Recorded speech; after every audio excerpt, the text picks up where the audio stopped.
Welcome to Lunch with Legacy Leaders, a weekly talk show with local and national thought leaders discussing issues impacting the Black community. Now introducing our host, Ms. Anne Marie Sorrell.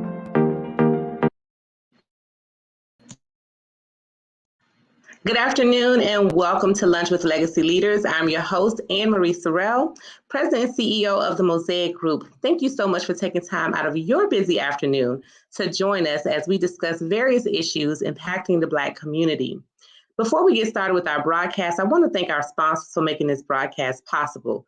Thank you to Demesman and Dover Accident Attorneys, AARP, the Florida Lottery, FAMU Mary, and All of Us Research Program at the University of Miami.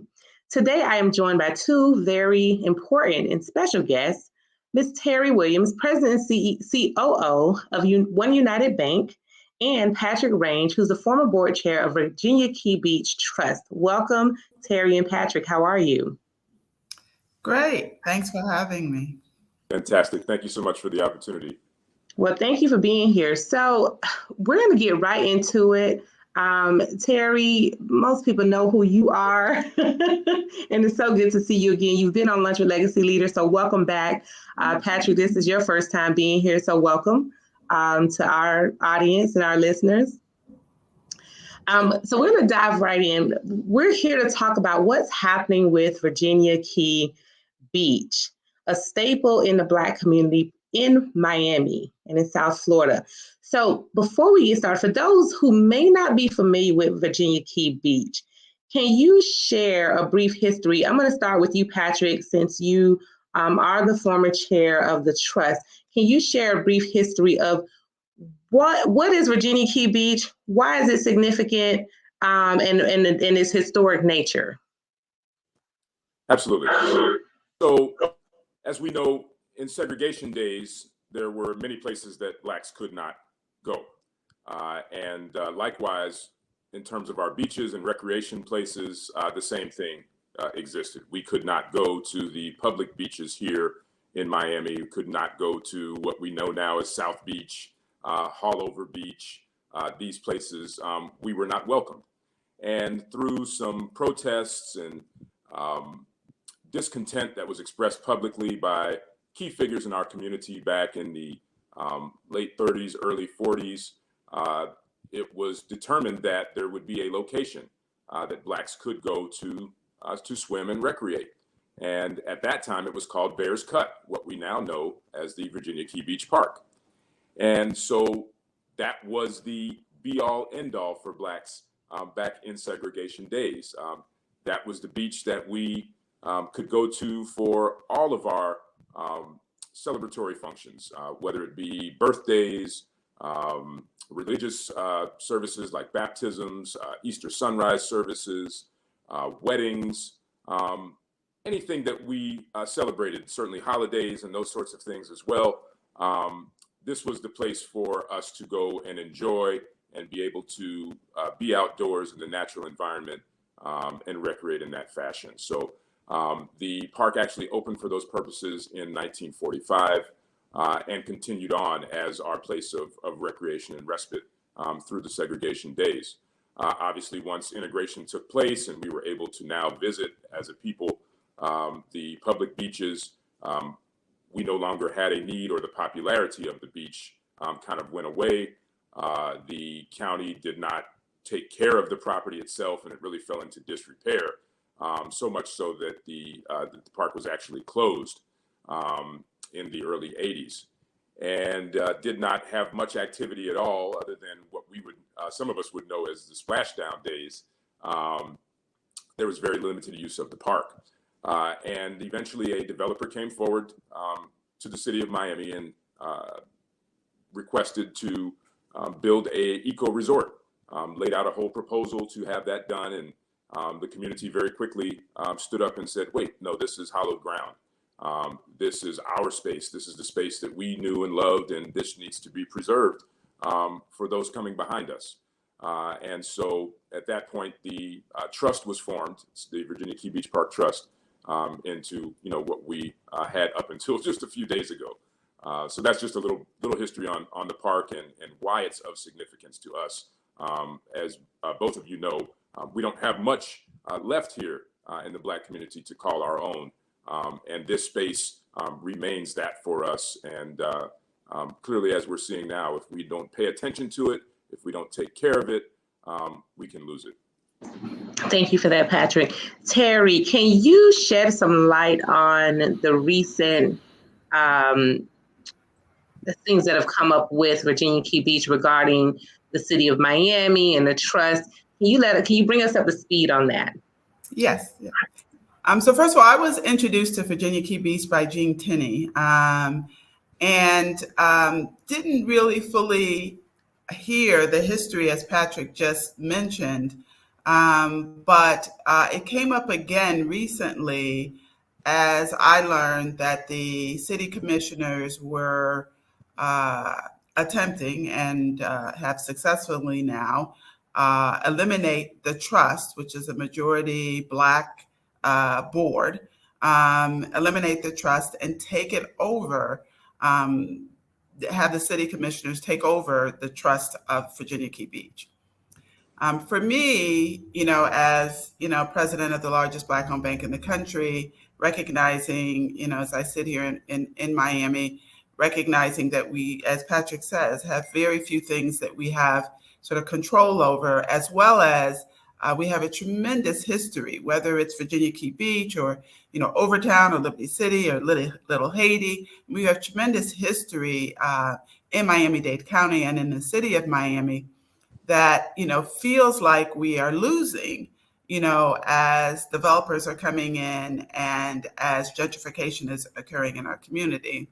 This was one where I just really felt like I could not just, let go, that I really did have to do whatever I could to try to make sure that this didn't happen. And at this moment that it's reversed. So that's how I got involved. I just felt like this was a tragedy for our community, given the history, given the fact that there's so little that we control, and given, sort of our ancestors really fought to have this place when we had no other place. I mean, that's even hard for, I think, young folks to imagine that you couldn't go to a beach. I mean, so there's just a tremendous amount of history there that needs to be preserved. And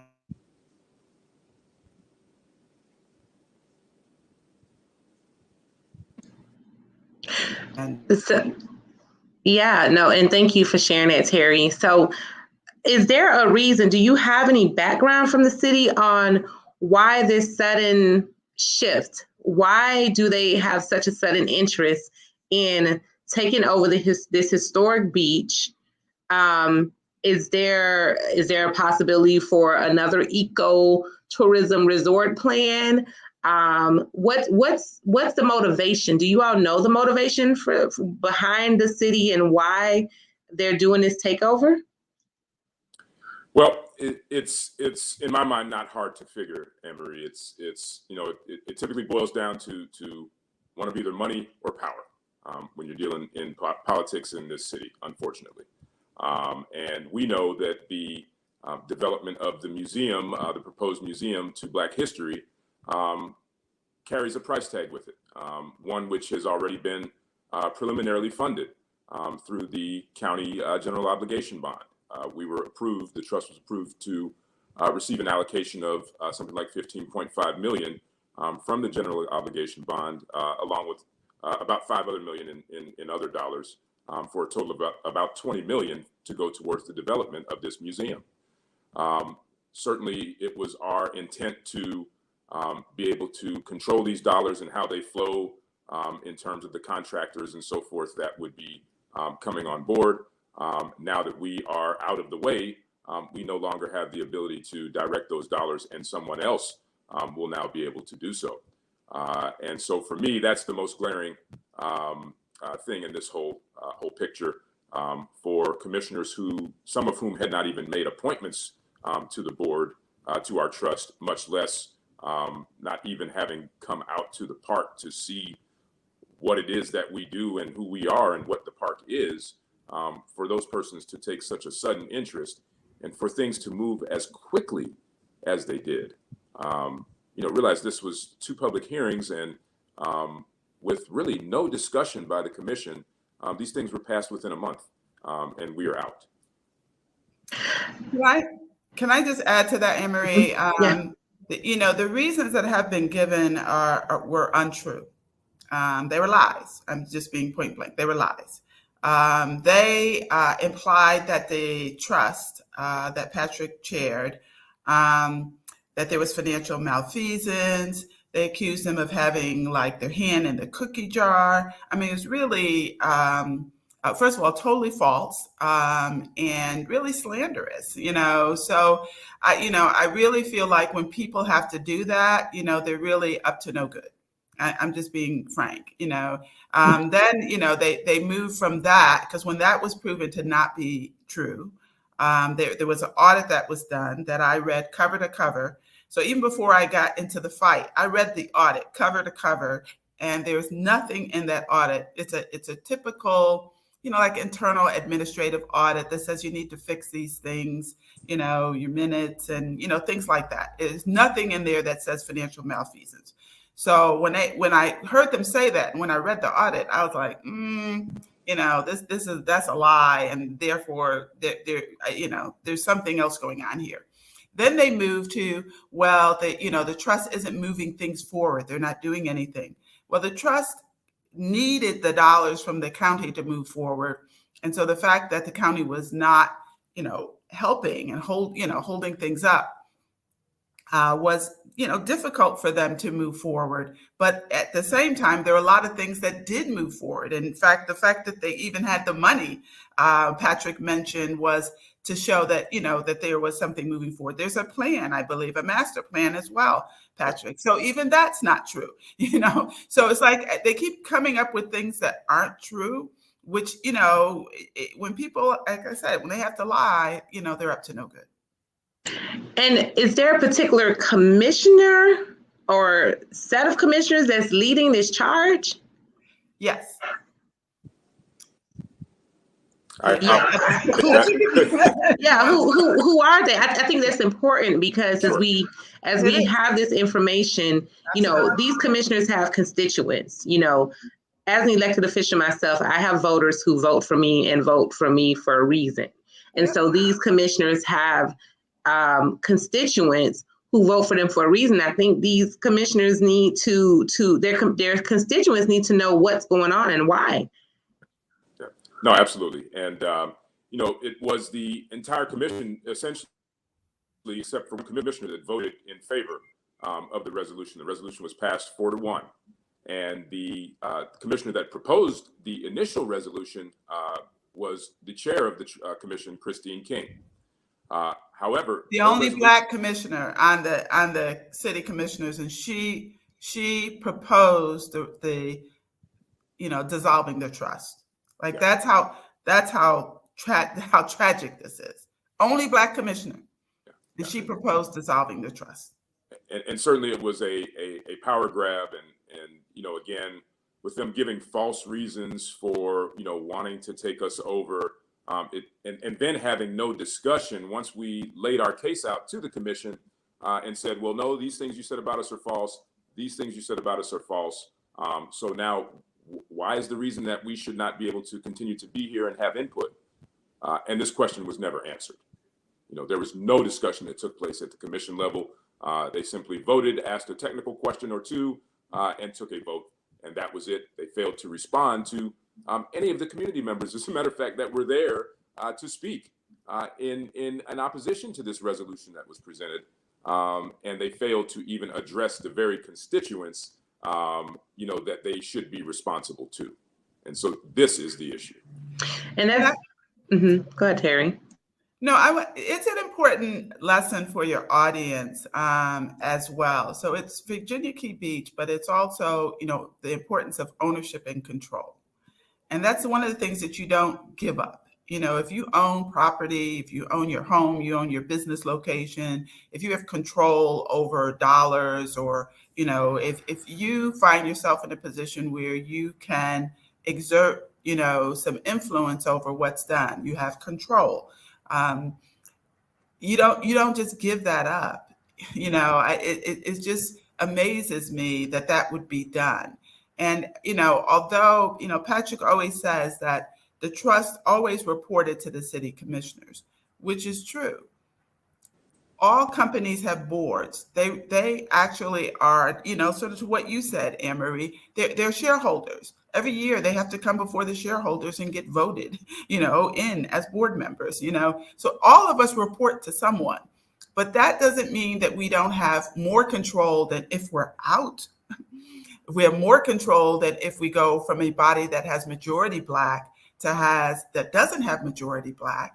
So I just think this is, sort of lesson 101 is that if you have ownership and control, you do everything you can to keep it, because if you don't, then you risk just being tossed out. So I want to address some of what's on the line here so people can kind of understand. You mentioned a museum, Patrick. You mentioned close to $20 million that would in revenue that would have come in to develop this museum, but also the potential economic impact through the hiring of local people from the community, as well as I'm sure Black businesses and contractors. So that's definitely a piece that's on the line. Where there's also the historic value. What else is on the line? Or can you elaborate on what I just said and just talk about what else is on the line so people really understand the magnitude of what you all are fighting for here? There's so many things that are on the line in my mind. It's difficult to capture them all, but at a baseline, it's about respect. It's about giving the proper respect to a community. It's about giving a voice to a community. And for how long, had our voices as a people been muted? We had to fight for the right to vote. And so many of the other rights that we enjoy today. And so we see some of the same things, in this incident going on that we fought for so long ago. Why should it be that the community doesn't have a voice into what happens at this park and in the development of this museum? In fact, the trust was created to provide the community with an opportunity to have a voice in stewardship over this land, to have a say, to have input into what this museum would look like, to what would be here for generations to come. And so this is what has been taken away from us. Yet again, our voice is gone. And I would add that it's not just Virginia Key Beach. We see the same things happening, in Overtown and Coconut Grove and Little Haiti and Liberty City. And so if we don't, stand up and fight for each one of those communities, and every time this happens, we will lose our culture and our history in this, and our control in this city and in this county. So this is, in my opinion, it's symbolic, because if you can just wipe out the trust, in a month, and not expect, and to, sort of do it in the cloak of lies. There's no limit to what can be done. And I will also say to your audience that, for me, we sometimes we think of things as not being our issue because it hasn't hit us directly, but it will hit you directly. I guarantee you at some point if this continues. Well, I think we've seen some direct hits around the region, as you mentioned, those different cities that, under the name of redevelopment, different, communities have been pushed out. And so, with that being said, it's such a double-edged sword because you'll have one part of the community or elected body or whomever, stakeholders, that will say that, well, it may be a good thing that the city takes it over, or the city can provide more resources or funding or, whatever mechanism that may be. But, what do you say to the people who says, well, that was, decades ago, and we're in 2022, and why do you need a Black beach? And, no one, is thinking about, historic beaches because it's not relevant anymore. What do you say to those people? Well, certainly if you live here in Miami, and if you've lived here for any period of time, one of the things that makes Miami what it is, and as great a metropolitan city as it is its diversity. We have folks here from all walks of life, and that is what contributes to making Miami. And so certainly us as a Black people, as a native Miamian group here, comprise so much of that. Many folks don't even know that Blacks were incorporators of the city. Without the Black community here, the city of Miami would never have been incorporated. There weren't sufficient numbers of white males here to incorporate the city. And so on the city charter are listed the names of many Black Americans, native Miamians that were here, Bahamian immigrants that helped to incorporate this city. And so to not have a museum, to not have something that speaks to that history, it would be lost. People would not know the true story of Miami without this history. And certainly it's already being lost as we watch these communities that we've spoken about, slowly be gentrified and the landmarks therein slowly be taken over. I would also add that over the past couple of years, there's been an awakening across the country as well as across the globe to systemic racism. The George Floyd murder really opened the eyes of many. And what you see in other cities, because I happen to, in addition to being here in Miami, I'm also in Boston, LA, and other cities. Cities are doing more for Black people. They're doing more to close the racial wealth gap. They're recognizing that what they have done historically has not been fair or equitable in terms of how they've developed their cities. And the Black community is getting more contracts. They're getting, they're getting a seat at the table. This is the opposite of that. Like everyone else is going forward, we're going backwards. Like that's crazy. Like today, that's crazy. So I say to people that say, well, why does it matter? It absolutely matters. And in fact, even asking that question is an indication of how much they have made us feel like we don't matter. We say now Black Miami matters. Whether it's because of the history that Patrick talked about, or the fact that we're almost 20% of the population here in Miami. So our voice matters. And yes, we need to have and should have a seat at the table. And this isn't even something we should have to fight for. I mean, that's what's the tragedy about this. I mean, this is not something I even, I'm trying to move us forward. All of us trying to move us forward. And we got a fight going backwards. I mean, that's crazy. It's crazy. So no, I just feel like this was a mistake. It was a mistake by Commissioner Christine King, and that she needs to own up that it was a mistake, and reverse it. I mean, it's really simple. I mean, we all make mistakes. I do. I'm not perfect. I always say to people, I'm perfectly Black, but I'm not perfect. So, and I'm for Black people, but we're not perfect. Okay. So sometimes you make a mistake, own up to it and just reverse it. And thank you for that, Teri and Patrick. So let me ask a question. I've asked a lot of questions, of course, but if for some reason they don't want to reverse their decision, then what?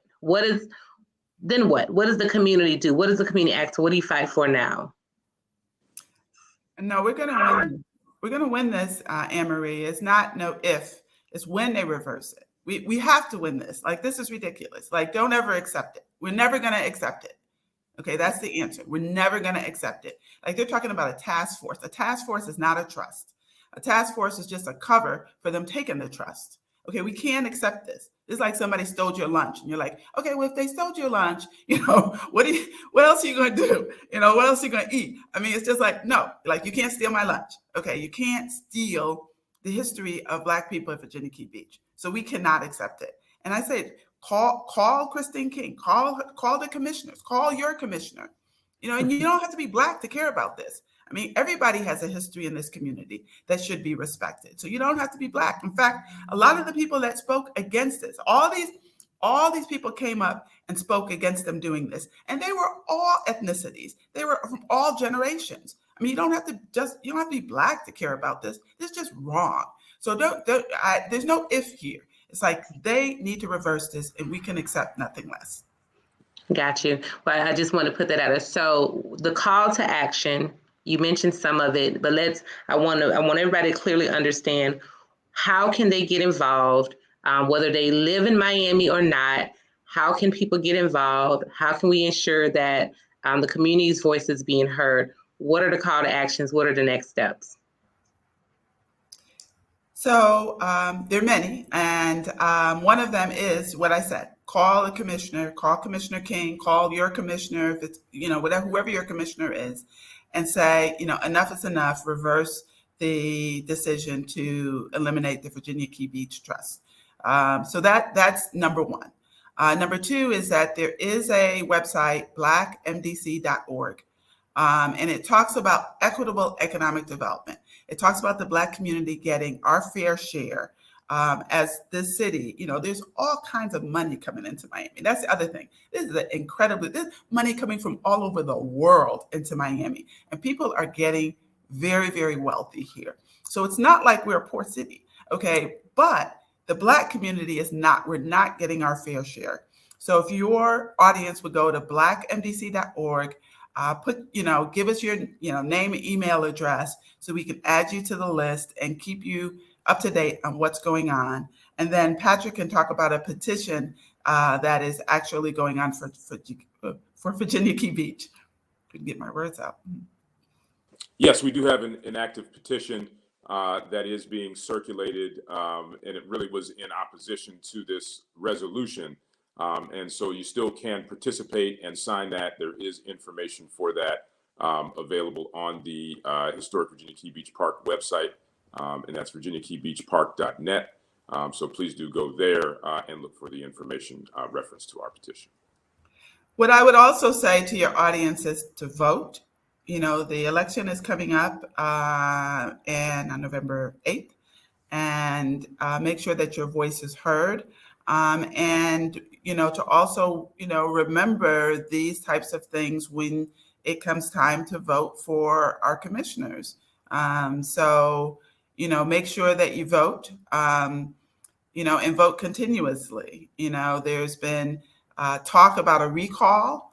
I don't know where that's going to go, but I do think we have to hold our elected officials accountable when they do things that are not in the best interest of the Black community. We have a voice, and we need to use our voice, whether that's calling, whether that's, showing up for meetings, whether that's voting, whether that's making a decision that we can no longer accept what our elected officials are saying to us or the lies that they are telling about us. Because, so make your voice heard. Wow. Well, this has been very enlightening, an unfortunate conversation that we're having to have. So I hope that everyone who is listening, particularly if you're a City of Miami resident or a community stakeholder, business owner, you do business there. But for those of us who go there, shop, play, it's as equally as important for us to express ourselves and get involved in any way we can. So I encourage everyone to take the call to actions that's been given here today. Also, go do your research. I'm sure that those resolutions were passed at a public hearing. Go back and listen to them on the city's website as well. And reach out to Commissioner King. Try to see what she has to say about this. So everyone, do your research, do your own due diligence. But, we thank Teri, Patrick, and everyone who is in this fight for the work you're doing. It's super important. Yes, I asked those tough questions, but I'm a believer in preserving our history, in preserving access to historic landmarks in our community, for our community, and for those who want to enjoy, no matter who you are in your ethnic background. But this is a historic landmark that needs to be preserved. And unfortunately, sometimes, I'm not saying in this case that'll happen, but we know that sometimes when government takes over, within a few years, there's other needs that come up for the properties and land. So let's make sure we continue to fight the good fight, and that does not happen to beloved Virginia Key Beach, and that a museum can move forward. Thank you, Teri. Thank you, Patrick. Stay with me for a moment as we close out with some announcements. But again, everyone, please go back to the websites that were mentioned here, sign a petition, sign up to help, write your letters, make your phone calls, and don't forget to vote on November 8th. Early voting is taking place now, so please get out and vote in your respective areas. Your vote is important. Your voice is important. Thank you all for joining us. And I want to thank our sponsors again for making this broadcast possible. The Mesman Dover Accident Attorneys, AARP, the Florida Lottery, Family Mary, and All of Us Research Program at University of Miami. Make sure you check out our upcoming issue, which is our healthcare issue. And of course, be sure to watch all of our other shows. On Mondays, we have The Business of Black Business with Jay Reynolds at 1 p.m. Tuesdays, My Money, Your Money at 7 p.m. with Bridgette Lumpkins. Wednesday is Soul at 7 p.m. with Nikki Jellin. Of course, on Thursdays, yours truly, Lunch with Legacy Leaders at noon, and Flavor of South Florida at 7 p.m. with Chef Irie. And we can't forget about your health, because health is wealth. Black Health Fridays at 2 p.m. with Dr. Michelle Kerwin. Be sure to make sure you share this video, mark your calendar, and tune in with us next Thursday at noon. Thank you all for tuning in.